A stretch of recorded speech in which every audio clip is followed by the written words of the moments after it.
Good morning, everyone, and welcome to the final race of the semi-pro pod racing intergalactic circuit. We are on Aqualaris. Pod racers will crash, money will be lost, and snacks will be consumed. It's a very intense race, folks. From this, we will find the semi-pro circuit champion. We've been on Aqualaris before. We've seen what this course can do. It goes underwater, over hill, over dale. It goes through brush and through briar and through the guts of a fish. Maybe not that last one, but we are going to watch Clegg Holdfast as he tries to win the final semi-pro circuit.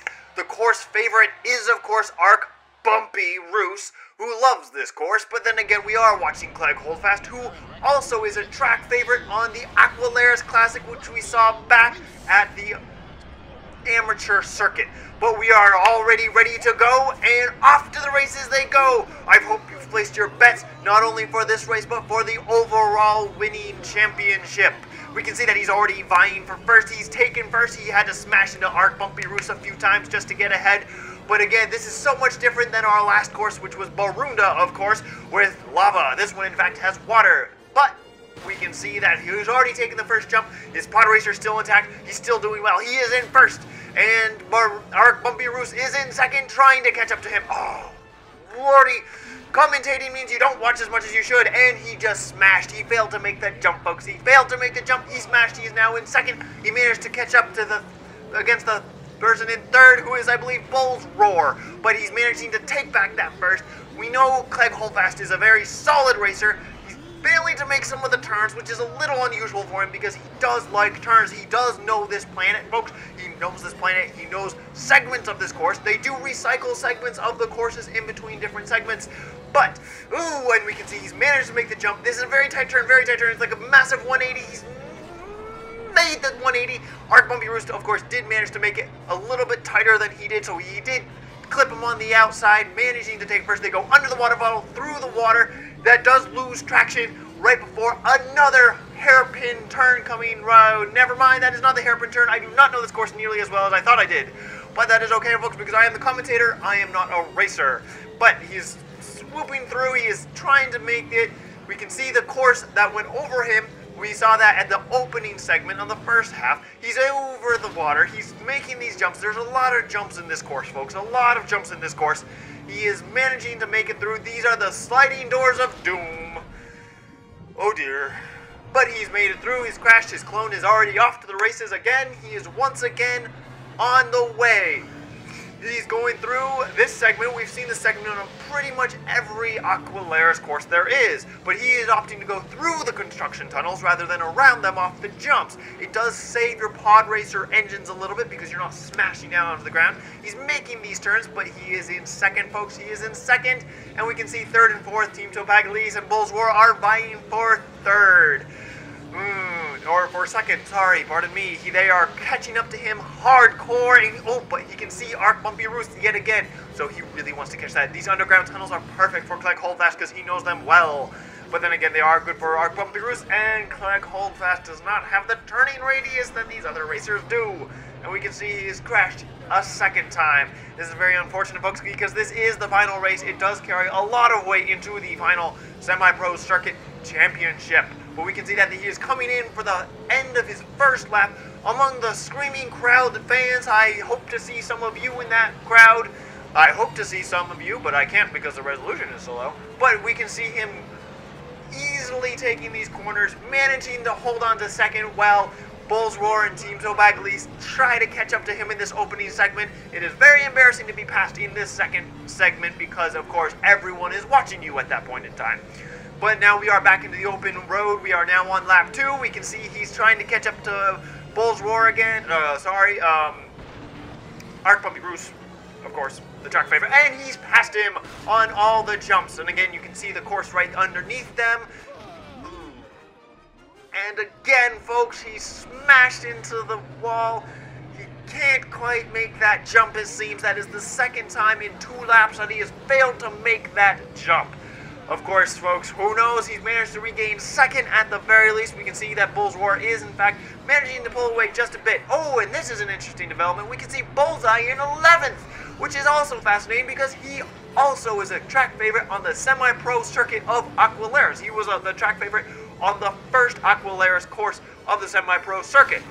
But he doesn't seem to be doing very well on this planet, folks, which is tricky because, of course, why wouldn't he be doing well on this course? But whatever, and we can see Mohanic is just dropping by, taking his time, barely out of first gear out back there, not doing well. But we can see, Clegg Holdfast has managed to sneak in between those two. He is a very rigid racer. He doesn't have a lot of movement. He likes to play by the rules, but the rules don't like to play by him. And of course, he is very much about the race itself, not so much the other racers. So this gets him into a little bit of trouble with things like other racers, who aren't always nice. And we can see he's made it through the Doors of Doom quite nicely. He's managed to go through the one that was closing just before it closed, which gave him a free opening through the one that was opening. And so he is now going off the jumps instead of through the tunnels like he did the last cycle, lap. So we can see he is trying to catch up to Arc Bumpy Roose. He is managing to hold on to second quite nicely for most of this. But again, this is a very long course. A lot can happen. We saw last week when our racer managed to take first for the first lap, failed his second lap, and then managed to come in ninth in the last lap. So, who knows what's going to happen. We can see Team Toe and Bulls are still right there. They are still keeping it tight right with him, never letting him up. He has to make these turns. He's going into the final embarrassing segment. Hopefully he doesn't get passed during this time because that is just awful. It's bad for sponsorship. It's bad for deals. It's bad for making money. It is just bad all round to get passed, except for the one who does the passing. So we can see that he is finishing fairly strong. His second lap, he is in second. You can almost see Bull's Arc Bumpy Roose in the distance. Not quite, but his right engine is damaged. And as we all know, a damaged engine slows you down because you have to repair it, and he's about to go up the jumps, and he's still okay, folks. He's still okay. And of course, we are now approaching the jump that he has failed to make. And he has to repair his engine going into it. He's not going to have the speed to make the jump. Nope, he didn't have the speed to make the jump, as was obvious.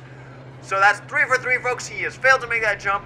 That jump is not on his track, so of course he is unfamiliar with that jump. His pod racer isn't built for that jump, and it came through, folks. But fortunately, he still managed to take second. He is in second place. He's managed to gain the ground from the crash, from his death. He's come back. He is now in second. Arc Bumpy Roose has managed to increase the distance and down. But I'm not sure anyone can really. Oh, folks, he cannot handle the turns nearly as well as almost any other racer, it seems. Not sure why that is.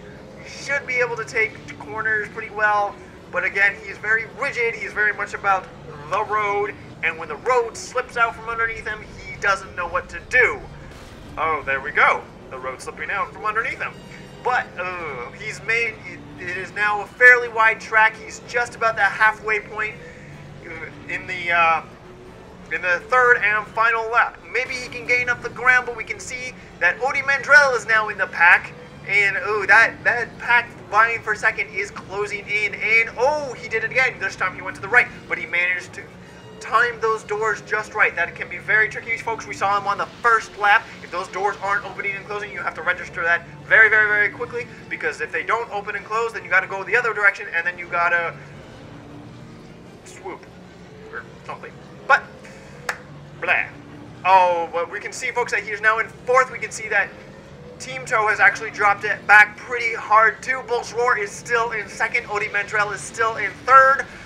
And Alderbedo has now made an appearance. We haven't seen him in the front pack yet, but sorry, no, not Alderbedo. Fud Sang from the distant planet moon of Uvu 4.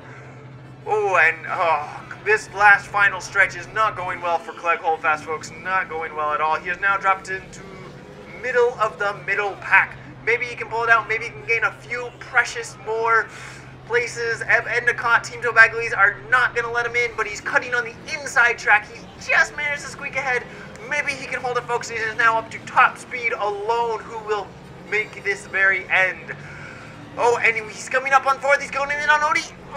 And he passed Odie Mandrell in the last half foot, which is insane, folks, because these tracks are miles long. The speeds are in the 500s of speed units. Oh my gosh, folks, that was so close. Oh, he came in fourth. He didn't podium, but gosh darn it, he had a strong comeback from when he just randomly wound up in the middle of the middle pack. Oi, I hope you all enjoyed that. I hope you all made some money. I know I sure didn't. But we should now go on to the results. And there you have it, folks, the final results of the semi-pro pod racing circuit. We have our Bumpy Roose coming in first for the semi-pro circuit. He won 100,000 truckets as a prize. That final race did quite well for him, folks. And we have Bull's Roar, who came in second overall. He came in second in that last race, and he came in second overall. And we have Toy Dampener coming in third. Who saw him coming? I sure didn't. I wonder if you did. Join us in the next circuit as we go pro. Good night and good luck.